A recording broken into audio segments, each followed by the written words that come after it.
ഇന്നലെ ഞാൻ നല്ല തൂങ്ങി, ഒന്നും അറിഞ്ഞില്ല. നീ തൂങ്ങിയോ? നിജമാ സൊന്ന തൂങ്ങല. എന്തേ, നിനക്ക് സുഖമില്ലേ?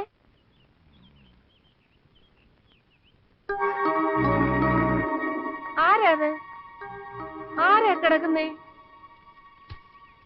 അയ്യോ, ഇത് നമ്മുടെ ഹരികൃഷ്ണനല്ലേ മോനെ. നമ്മുടെ ശാന്തി മുഹൂർത്ത് ആകെ കലങ്ങിപ്പോയില്ലേ? ഞാൻ ഉറങ്ങിപ്പോയി. അമ്മ, അമ്മ, എനിക്ക് എന്ത് പറ്റിയടാ മോനെ? ഏത് കുട്ടിച്ചാത്തനാണ് നിന്നെ എടുത്ത് ഇവിടെ കൊണ്ടുവന്ന് കിടത്തിയത്? എന്റെ ഭഗവാനെ, എന്റെ കുഞ്ഞിനെ ആരാണ്ട് കൈവശം കൊടുത്തേ. അയ്യോ, എന്താ കാര്യം? എന്ത് പറ്റിയടാ?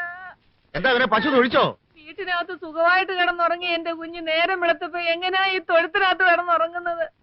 ഈ വീട്ടിലെ ആണുങ്ങൾക്ക് മുഴുവനും എന്തോ ദോഷകാലമാ. നീ എവിടെയാടാ രാത്രി കിടന്നത്? മുറിയില്. ഉറങ്ങി എണ്ണീറ്റതോ? ദാ ഇവിടെ. അതെന്താ, ഇവിടുത്തെ പശുക്കൾക്ക് കാന്തശക്തി ഉണ്ടോടാ? കഴിഞ്ഞ ജന്മം ഇന്നലെ പോത്തോ മറ്റോ ആയിരുന്നിരിക്കും, അതാ ഇപ്പൊ ഇവിടെ കിടന്നുറങ്ങുന്നത്. ഇനി ഞാനൊരു സത്യം തുറന്നു പറയാം. അമ്മേ ഇങ്ങൊന്നേ.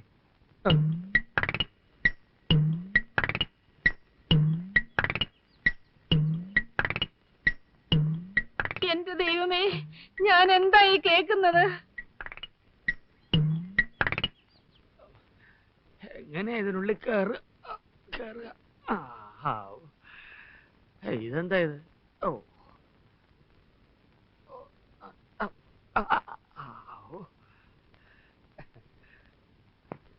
അച്ഛാ, പാന്റ് പാന്റ്.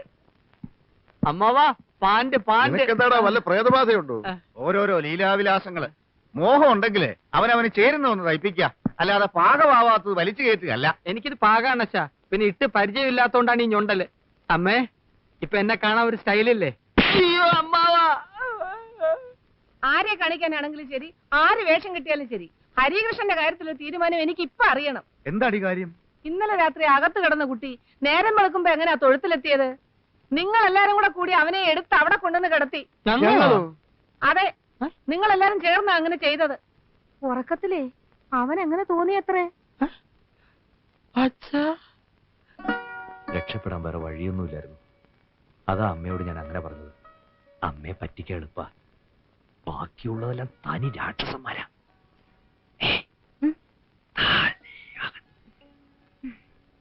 ഞാൻ മധുരയ്ക്കൊരു ട്രാൻസ്ഫറിന് ശ്രമിക്കുന്നുണ്ട്. അത് ശരിയാവുന്നതോടെ ഇവിടുത്തെ ജോലിയും രാജിവെച്ച് നമ്മൾ മധുരയ്ക്ക് പോകും.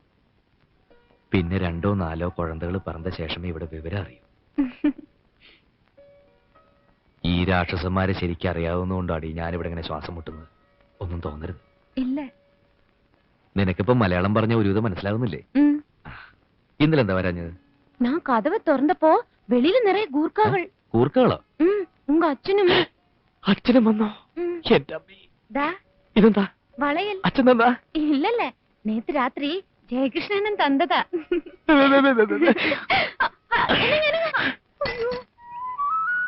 ഇത് നിനക്ക് തിന്നാനോ നിന്റെ പശുവിന് തിന്നാനോ?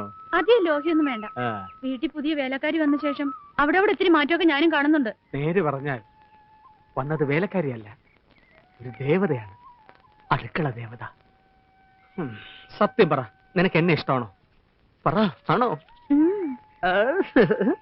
ഞാൻ പറഞ്ഞ നീ എന്തും ചെയ്യുവോ? എന്നാ ഈ വെള്ളത്തിലോട്ട് ചാട്. ചാടും. ചാട്.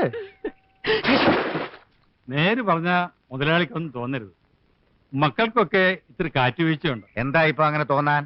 അല്ല, ഒന്നിച്ചുള്ള ഈ തടം തുറക്കലും വളവിടലും കളപറിക്കലും ചാക്കിൽ നിറക്കലും ഒക്കെ ഇത്തിരി കുറഞ്ഞു എന്ന് എനിക്കൊരു തോന്നൽ. ആ തോന്നൽ അനാവശ്യമാ. ഗോപികൃഷ്ണൻ ഇത്തിരി വിത്ത് വാങ്ങിക്കാൻ പോയി. ജയകൃഷ്ണൻ ഇത്രയും നേരം ഇവിടെ കിളയ്ക്കാനുണ്ടായിരുന്നു, ഇപ്പൊ ഒന്ന് കുളിക്കാൻ പോയി.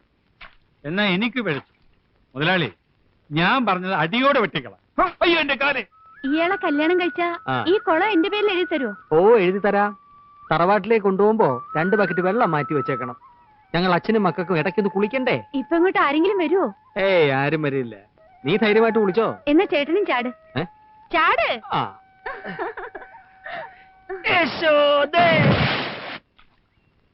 ഇനി ഒരു കുളിയാവാ. ഇന്നെന്താ ഇത്ര നേരത്തെ? വയ്യ, ഒരു ഉഷാറില്ല. ഒപ്പം മക്കളുണ്ടെങ്കിലേ വെട്ടാനും കിളയ്ക്കാനും ഒക്കെ ഒരു സുഖമുള്ളൂ. അതാണ് നല്ലത്. മനസ്സറിഞ്ഞൊന്ന് കുളിച്ചാൽ ഒരു ഉഷാറ് വരും. 40, 41, 42, 43, 44, 45. 45 ആയുള്ളൂ. ഇത് ഞാൻ പൊട്ടിച്ചേരാം. എന്നാ മുങ്ങ. അത്രക്ക് ചങ്കുറപ്പുണ്ടെങ്കിൽ നിന്നെ ഞാൻ കെട്ടിയിരിക്കും. വെറുമാക്ക് പറയരുതേ. വെറും വാക്കല്ല ജയകൃഷ്ണന്റെ വാക്ക്. എന്നേക്കാൾ കൂടുതൽ നേരം നീ വെള്ളത്തിൽ മുങ്ങിക്കിടന്നാൽ നിന്നെ വെള്ളത്തിൽ വെച്ച് കിട്ടും. എന്നാൽ എണ്ണിക്കോ. കെട്ടിയില്ലേ അപ്പോഴും കാണാം. കാണാം. 1 2 3 4 5 7 8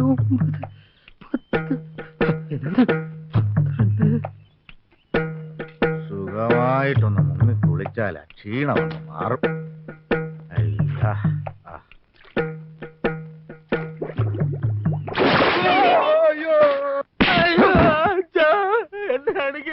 കഴിവറ പോലെ കണ്ട തേവിടിശകൾക്ക് കലക്കി കുളിക്കാനാണോടാ കാരണവന്മാർ നിനക്ക് കുളം കുഴിച്ചു തന്നിരിക്കുന്നത്? സർവനാശം വരുത്താൻ ഓരോരോ സന്തതികള് എന്റെ കയ്യിലോട്ടാടി വെള്ളത്തിൽ നിന്ന് അവള് പൊന്തി വന്നത്.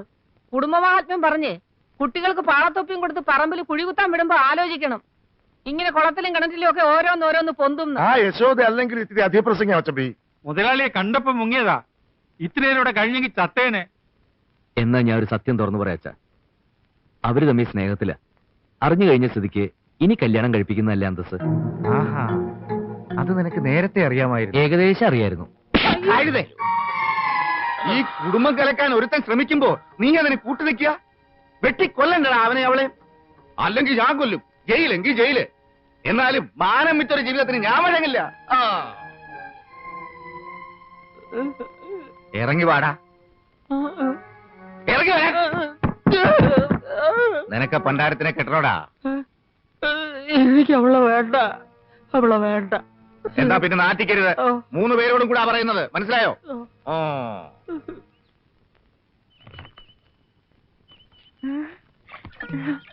നീ ഇങ്ങോട്ട് വന്ന് ആരെങ്കിലും കണ്ടായിരുന്നോ? അരിച്ചില്ല. അരിച്ചില്ല അല്ല, അറിയില്ല. അരി ഇല്ല. ആ, നമ്മുടെ കാര്യത്തിന്റെ ആദ്യ പടിയായിട്ടാണ് ഞാൻ യശോദയുടെ കാര്യം ഒന്ന് എടുത്തിട്ട് അതാകെ തരിപ്പണമായി. എവിടെ പണം വരും? ഓ, പണത്തിന്റെ കാര്യം അല്ല പറഞ്ഞത്, തരിപ്പണത്തിന്റെ കാര്യം. തരിപ്പണം എന്ന് പറഞ്ഞാൽ പിന്നെ ആകെ നാശമാച്ച് അതാ. എന്നെ കൊണ്ടിടുവാങ്ങളാ? നിന്നെ കൊല്ലാനോ? നല്ല കാര്യായി. മன்னிச்சிடுங்க. മന്നിച്ച കാല് വരെ പോവോ? രാജാവിൻ പാർവൈ റാണി പക്കം തേടുതി സ്വർഗം കൈ ഓടുതി വെക്കം പൊന്മാലൈ മയക്കം. പവിഴം ഇങ്ക വന്നതുക്കപ്പുറം ഊருக்கு പോകവേ ഇല്ലേ? പോകണമെന്ന് ആശയില്ലേ?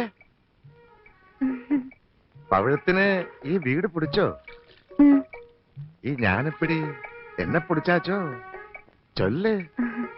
நீங்க ரொம்ப நல்லவரு. ஏன் இன்னும் கல்யாணம் കഴിക്കില്ലേ? എന്റെ ഹൃദയം കാണാനുള്ള ഭാഗ്യം ഒരു പെൺകുട്ടിക്ക് ഉണ്ടായാലല്ലേ എനിക്കൊരു കുടുംബം ഉണ്ടാവൂ.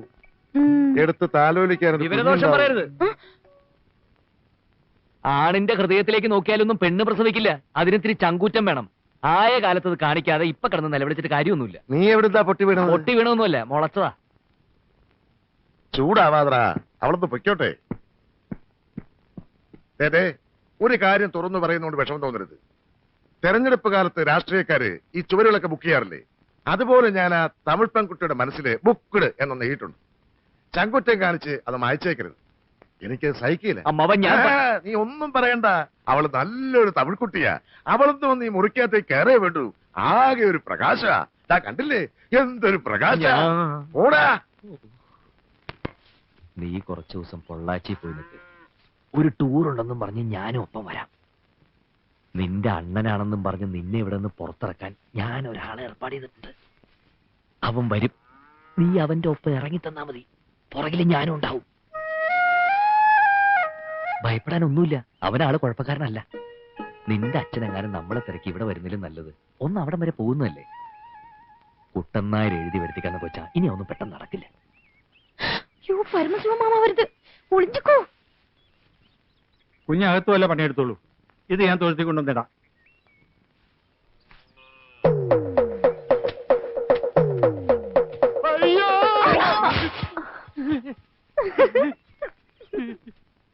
ആരുമില്ലാത്ത നേരത്താണ് നിന്റെ അണ്ണം വന്നത്. വിശേഷങ്ങൾ ചോദിക്കാൻ നിന്നപ്പോഴാ മിണ്ടാനും കേൾക്കാനും കഴിയാത്ത ആളാണെന്ന് അറിഞ്ഞത്. നീ ആണെങ്കിൽ അത് എന്നോടിട്ട് പറഞ്ഞതുമില്ല. പെട്ടെന്ന് പോണോന്ന് പറഞ്ഞു. ഇപ്പഴേതാ പൊള്ളാച്ചിക്ക് ബസ്? നീ എപ്പോഴാ വരിക? ഞാൻ പോനാ അമ്മാക്ക് കഷ്ടമാ ഇരിക്കൂല്ലേ?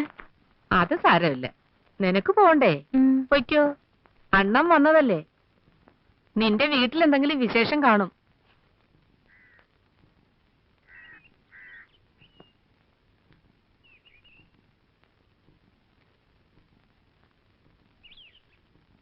ഇത് വെച്ചോളൂ, ഒരു വഴിക്ക് ഇറങ്ങുന്നതല്ലേ.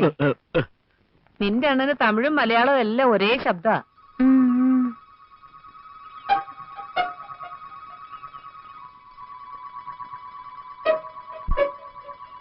നിന്റെ മുഖം കണ്ടിട്ട് നിനക്കവിടെ ഇഷ്ടമില്ലാത്ത കല്യാണം ആലോചിച്ച പോലെ ഉണ്ടല്ലോ പെണ്ണെ.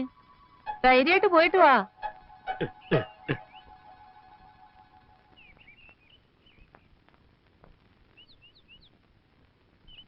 ആ ബാഗ് ഞാൻ പേടിക്കേണ്ട, മുന്നിൽ നടന്നോ, ഞാൻ പിടിച്ച് തിന്നാനൊന്നും പോകുന്നില്ല.